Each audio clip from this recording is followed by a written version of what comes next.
Imagine walking into a store with $15,000 in your pocket, ready to buy a watch. The salesperson smiles, looks at your wrist, looks at your purchase history, then says, "We don't have one for you." Not because you can't afford it, because you haven't earned it. Welcome to Rolex. Act 1. The Paradox. Rolex isn't a small artisanal watchmaker producing a few thousand pieces a year.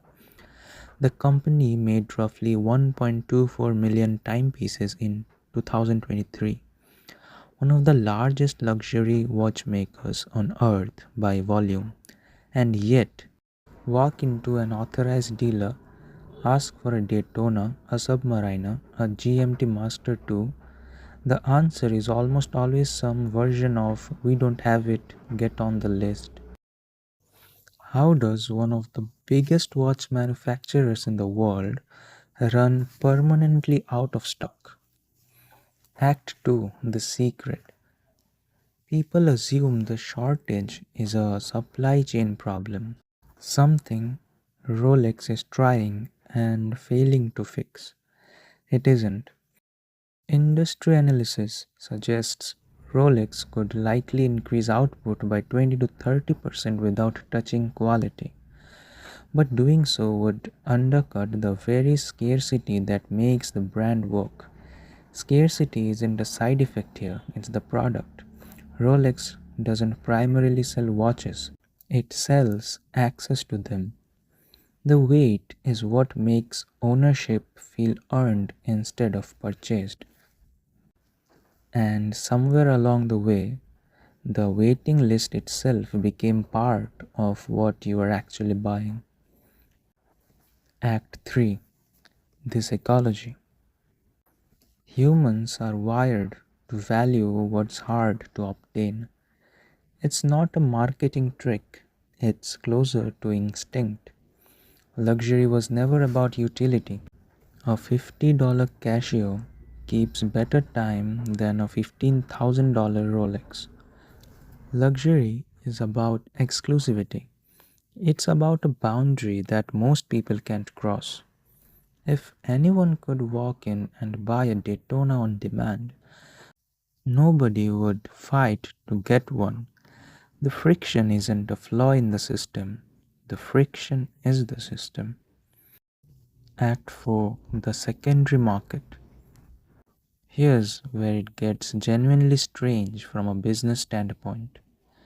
Stainless steel sports models like the Daytona and GMT Master 2 often trade for 50 to 100% above retail on the resale market purely because supply can't keep up with demand. People aren't paying that premium because the watch performs better than it did in the store. They're paying it because owning one at all has become the achievement. Rolex built a product that appreciates the moment it leaves the shelf. In consumer goods, that's almost unheard of. Cars depreciate the second you drive them off the lot. Phones lose half their value in a year. Rolex runs the opposite direction and does it on purpose. Act 5. Why Rolex doesn't just make more. The obvious move from a growth standpoint seems simple. Increase production, sell more, make more money. Except luxury doesn't scale the way software does. It doesn't even scale the way most physical products do. If Rolex flooded dealers with double the inventory tomorrow, the waiting list would evaporate. So would the resale premium. So would the exclusivity that makes people brag about how long they waited. And Rolex would quietly become just another well made, very expensive watch, respected but no longer mythologized.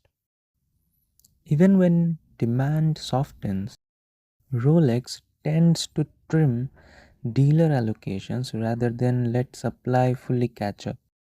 The wait list might shrink from 8 years to 4, but it rarely disappears.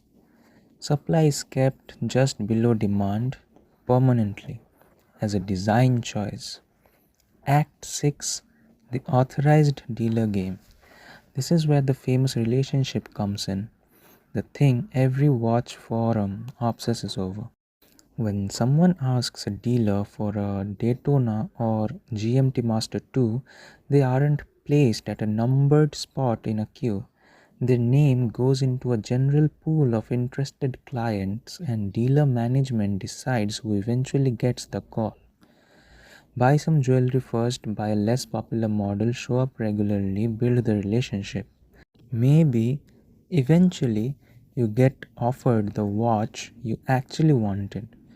Rolex Corporate rarely has to personally tell anyone no.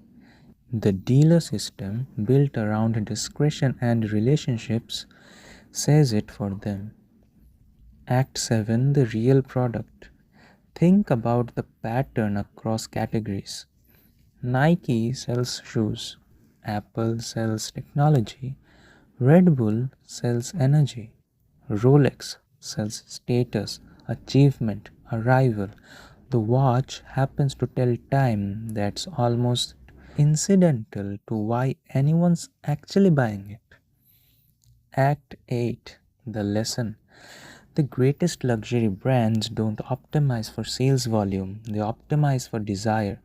Most companies ask, how do we sell more? Rolex asks a completely different question. How do we become impossible to ignore? The closing. Rolex could almost certainly sell you a watch today if it wanted to. Instead, it sells you anticipation, exclusivity, a story you'll tell every time someone glances at your wrist and asks how long you waited. Because the most valuable thing Rolex ever manufactured probably wasn't a watch at all, it was desire.